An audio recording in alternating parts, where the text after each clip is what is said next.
Unfortunately now, or fortunately for everybody, who, if you're all still awake, Dave Kavanagh looks like he's nodding off. I can only see you actually, David, so I mean everyone else might be asleep. You've got me now, and as anyone knows who's ever been to one of my events before, I talk for England about compliance and legislation. It's going to be very, very difficult to try and narrow down what's been going on for the last 12 months because with the Coronavirus Act, we've been on a bit of a roller coaster ride with legislation. So what I wanted to do today is try and just cover off a few things that I think may be on your minds right now. Now, if it's not, I know Ben Perkins has got the bit between his teeth about EPCs, energy performance certificates, so I am going to mention that. And there's a few other bits and pieces. But if there's anything else that is bothering you, you're worried about, do feel free to fire away. I'll rattle through this quite swiftly. So if you do want me to stop or you don't understand something, let me know. Like I say, there's so much legislation. As anyone that's been to one of my events knows, I usually ask how many bits of legislation do we think there are in the private rented sector. I think we're in over 200 now. So there's a lot to contend with, and I can't cover it all because we'd be here till a week Tuesday, I think. So here we go. So bear with me.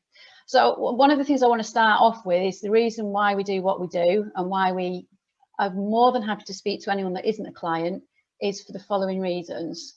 I always do this. It's usually headlines in the industry press, and these are not old headlines. These are probably in the last few days. So first one, obviously, council says it's tracking down landlords with too low EPCs. I'm just going to fire these on here, but you can pretty much get the theme and what we're thinking about what's happening in the industry right now.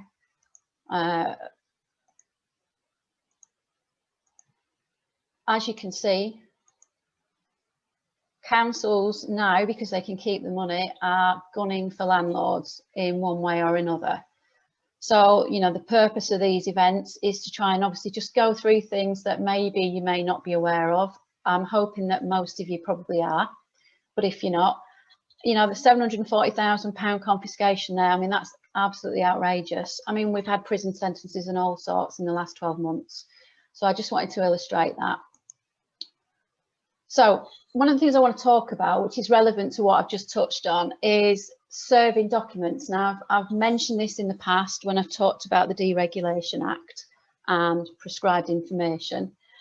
But I just wanted to touch on some documents as a landlord or as your agent we should be serving on tenants. And if we don't, obviously the consequences could be that you end up getting fined. So I just wanted to go through some of the documents. One of the things that we've noticed recently is it's become increasingly more important to have what I call an audit trail. One of the things that we sort of stress now to any sort of self-managing landlords, if they're, you know, dealing with this side of things themselves, is to make sure you have a checklist for when the tenant moves in, and that you actually have proof that that tenant has seen everything on that checklist. And that obviously relates to prescribed information. Now, there's two different types of prescribed information. There's the information that's relating to the deposit and where it's registered, etc. But there's also key documents that you need to be serving on the tenant. You should also make sure that you get your inventory and statement of condition. It's quite interesting. At the last event, I don't know if anyone recalls, we did share one that a landlord had done himself on a fully furnished property, a 3-bedroom house, and I think it was on one side of A4 handwritten. It is vitally important to get this right, because if there's any issues at the end of the tenancy, if you don't, it's very likely you're not going to be able to get any of the deposit back if there's any sort of dispute. Your safety certificates. Now, this is a constantly moving feast. We obviously all know about gas certificates, but obviously recently the electrical safety certificates now have to also be served, and obviously your EPCs as well, your energy performance certificates. And then this one's quite an interesting one. Any of you that are on here that are a HMO landlord, a house multiple occupancy landlord, now you're probably all fully aware that you should be displaying that in your communal areas, but did you realise, and I hope that you all did, that you should also be supplying that to all your tenants?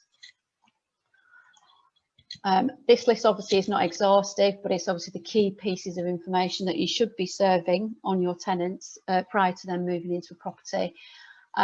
One of the interesting things is I watched a webinar with Vanessa Warwick of Property Tribes, and I don't know if anybody knows about that. It's a very useful website to be registered with, especially if you're a self-managing landlord, because she's sort of right on the ball. So that's Property Tribes, Vanessa Warwick. And she said landlords, even if you use an agent, you should make sure you keep tabs on what your agent's getting up to. Because unfortunately, if your agent makes a mistake, you will also, the buck stops with you, I'm afraid. So, you know, you just need to make sure your agent's doing what your expectations are. So if you don't do this correctly, potentially, what sort of fines do we think we should get for failing to serve? Now, you may actually serve a document, but you also have to prove that it's been served. So, you know, you have to have evidence that you have supplied that to the tenant, and that's where the check-in checklist is prudent, because you can get the tenant to sign that they've had this document. So if we fail to serve an electrical inspection condition report, an EPC, or a gas certificate, has anybody got any ideas what sort of fines you might be looking at? If anyone wants to stick it in the chat or put their hands up. £200.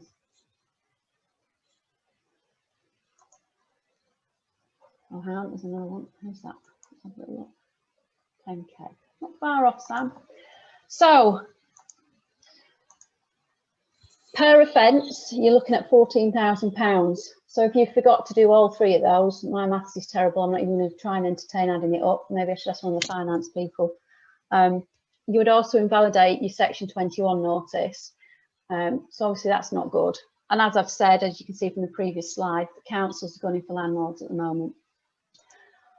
This one was a very interesting one as well. So I touched on this earlier about HMO licence offences. So we all know we've got to put them in the communal area and now give them to the tenants. How much do you think you would get fined if you failed to do one or both of those? Anybody want to have a guess?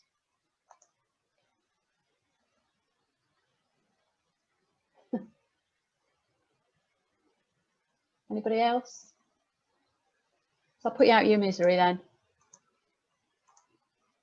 £30,000 if you're a repeat offender. So if you did two of those things there, potentially you get a £30,000 fine, and what's called a rent repayment order.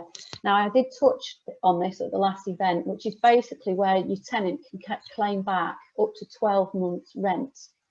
Now, on top of that, this is an interesting fact, they can put the claim in within 6 years of the offence being committed.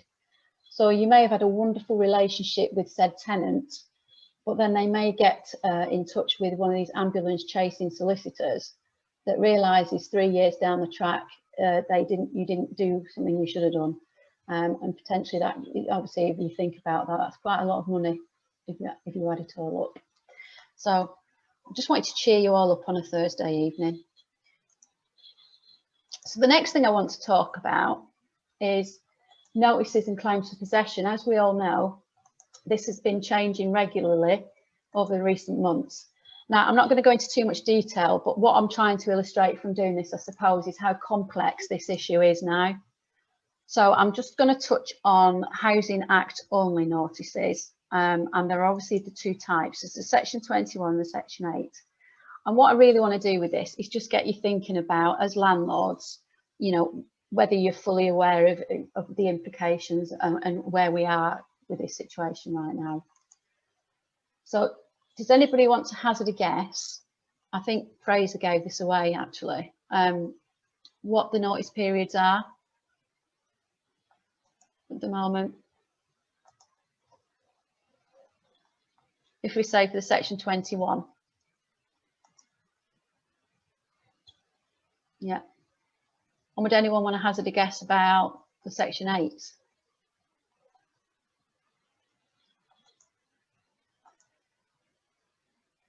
I mean, the difficulty you've got is depending on the type of ground under the Section 8 notice, the actual period will change. And I think one of the things is realistically, the best bet at the moment is to speak to your agent, your solicitor, or check the government website, because like I say, it's a moving target. One of the things to also be aware of is with the Coronavirus Act and the changes to the notice periods, would anyone want to hazard a guess how long the notice is valid for now?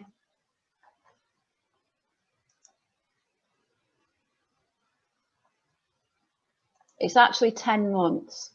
So if you think about it, if we look at a section 21, it's a 6-month notice period, and your notice is valid for 10 months. It's not giving you much of a window of opportunity to deal with that. And I think the reason for this is that the government realistically want a claim for possession to be the last resort. One of the things that they're pushing for at the moment is that tenants stay where they are.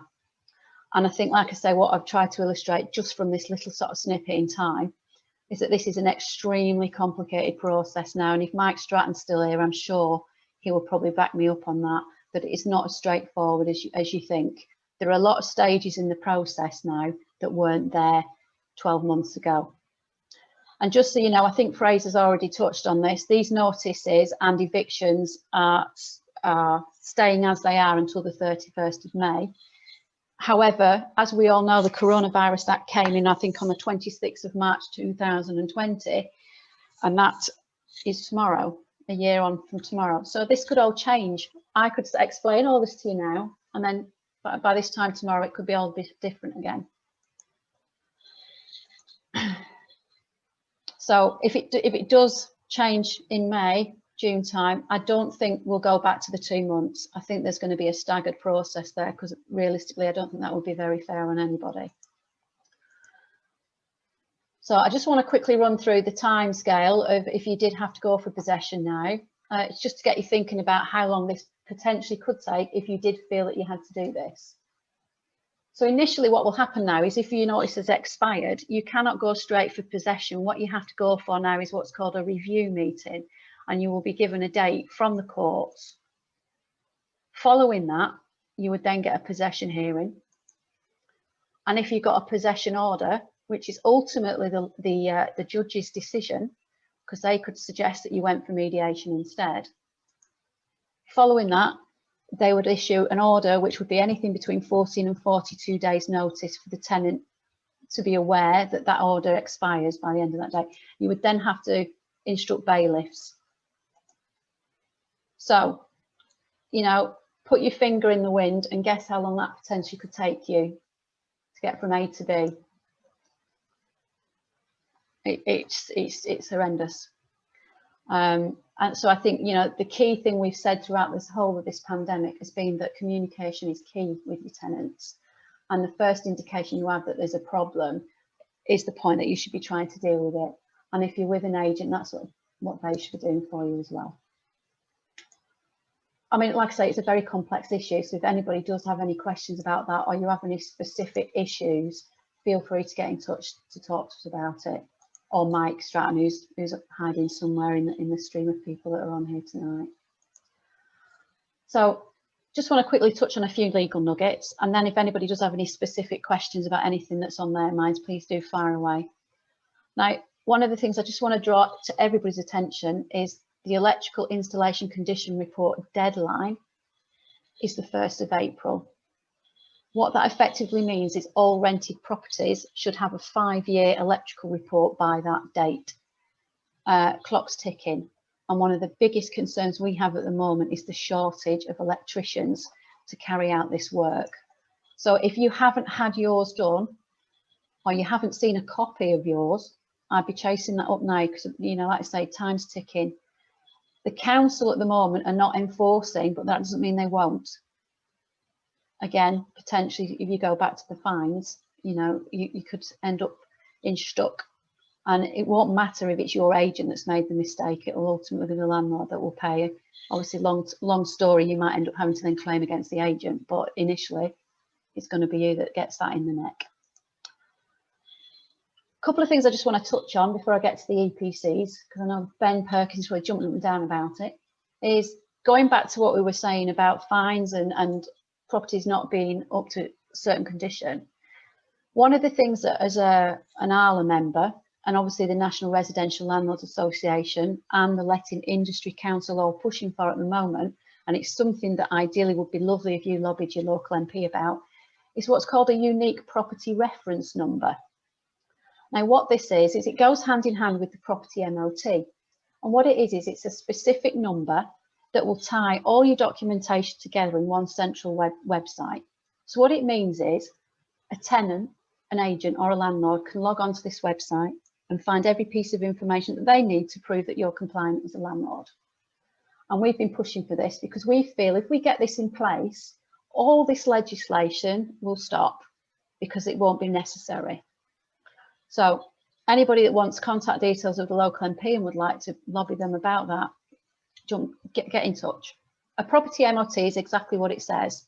It's a checklist of all the things as a landlord you should do to make sure your property is safe and compliant, which will then effectively mean tenants will feel happy and safe about moving into the property, and you should not get fined from the local authority because you're doing everything that they ask of you. Finally, for you, Ben, I know you've been waiting patiently for this. Now, I just want to touch on energy performance certificate rating rules. Now, for anybody that isn't aware, the minimum energy efficiency standards came in 2018, and in 2020, all rental properties had to be an E rating or above. Now, the legislation for this also said that by 2025, there was an expectation that that would be a D, and then by 2030, that would be a C. Now, in addition to that, the government has now had a consultation about changes to do with the green efficiency, because obviously they want to get everybody's carbon footprint down, and they want us all to be a more sort of safe place, you know, with global warming, etc. So that consultation ended in January. And the suggestion there was that by 2025, all new tenancies would need to have a rating of a C or above. And then by 2028, all tenancies. Now, anyone that has a property and has seen their EPC energy performance certificate might think, how on earth am I going to do that? The government are going to respond, this is for you now, Ben, in spring. So the consultation ended in January. They're going to effectively respond to what the consultation said in spring. So we don't know what that's going to be yet, because I mean it could be any day now because we're in spring pretty much. And then the regulation will be rolled out in autumn 2021. Now, one of the interesting things, I was on a webinar with Ben Beadle from the National Residential Landlords Association, and what he suggested was landlords realistically should be looking at the Green Deal, because if you're going to have to carry out the works eventually, you may as well consider it now. If you want information about that, please do get in touch. Now, we know, as typically it is with government things, it is a convoluted, drawn out, the wheels turn slowly very process, and it has been hammered, and there's a lot of criticism of it. However, if it means there's free money out there to help you get your properties up to the right level, then I think it's worth investigating. But obviously, if you need any support in relation to that, you know, do give us a shout and we can help you. And I've got fact sheets and information about it if anybody wants it. And obviously, if you're with us as a landlord, a managed landlord, give us a shout and we can look at it for you. So that's it. Like I say, they were just legal nuggets, a few pieces of information. I could be here all night if we went through everything. But obviously, if anybody has any questions now, please feel free to fire away. Dean, do you want me to unmute you so you can?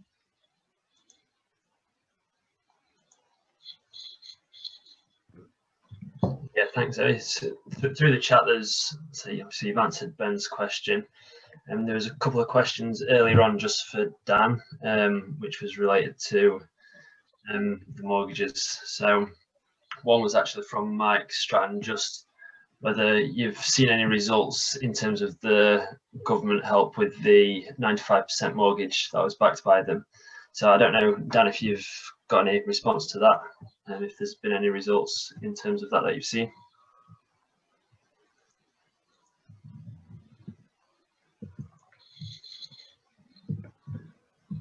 Hi, Dean. Yeah, look, Since the announcement came out, we get a couple of exclusives come out in the 95% government guarantee inundated. Without lying to you, mate, you know, I'm speaking to advisors all over the piece. We've got over 140 advisors working within our business alone. And I'm sure Kelly will attest to this. Since that 95% news came out, I know Kelly did a post on Facebook. I've got another who did, and they just went, it's just gone crazy. And all of a sudden, everybody's trying to come in. We were just waiting for the products, if I'm really honest with you. It's a bit like when the government first came out and introduced the zero-hour contracts. And the reason I'm using that as an analogy is at first you couldn't get the mortgages anywhere, and the government kind of put the foot down and went, right, you banks, we can't own you, you're going to do it. And that's kind of what's happened again here, and a couple of others have joined on board as well. There's a lot of traction, and the good news with that is for some of the people who are in that sort of lower to middle bracket who haven't been able to move on, the first time buyers coming back in will definitely kickstart that, and I think it'll just help to get the middle market going again. Personally, we'll have to wait and see, but that's certainly the initial signs. We're very, very busy with that side of things. Yeah, I thought as much as well. And there was another one from Sam here. So I'm a landlord myself, and it's something I'd not dream of going in. Sam Cook is just asking whether, why would landlords allow themselves to fall into the variable rate? Are there actually people out there that do go into it and just stay in it? Surprisingly, a lot. It really is. You know, I said I haven't had the latest year's figures because they're due out. I'm on a session next month. I was hoping it'd be done before, but it isn't. But the last time we sat at this, part of it's uncertainty. You know, a lot of landlords looking and don't know what to do at the moment. And like, you know, you've got somebody like Sam who knows what they're doing, is very switched on, is always making sure. But if you've got somebody going, I don't know which way to go. Do I keep it? Do I sell it? Do I do this? Sometimes people say, well, I'll just sit on the SVR, even if it's for a few months or a little bit, to see what's going to happen before they make a decision. Because the moment you take a mortgage, most, not all, but most mortgages will come with an ERC, an early repayment charge, and now you're tied. Having said that, if anybody's in here thinking, well, I don't want to be tied, I'd want that flexibility, we have some mortgages on flexible mortgages, on some discounted rates, and a number of other things which Kelly would be delighted to chat to people about. So it's saying, look, come on, you get a better rate than you're on now. There's no early repayment charge. If you want to leave 6 months, 12 months plus down the line, you're not tied particularly, and at least you're getting a better rate in the interim. But yeah, look, just look at the options, but you'd be surprised how many are on us SVRs.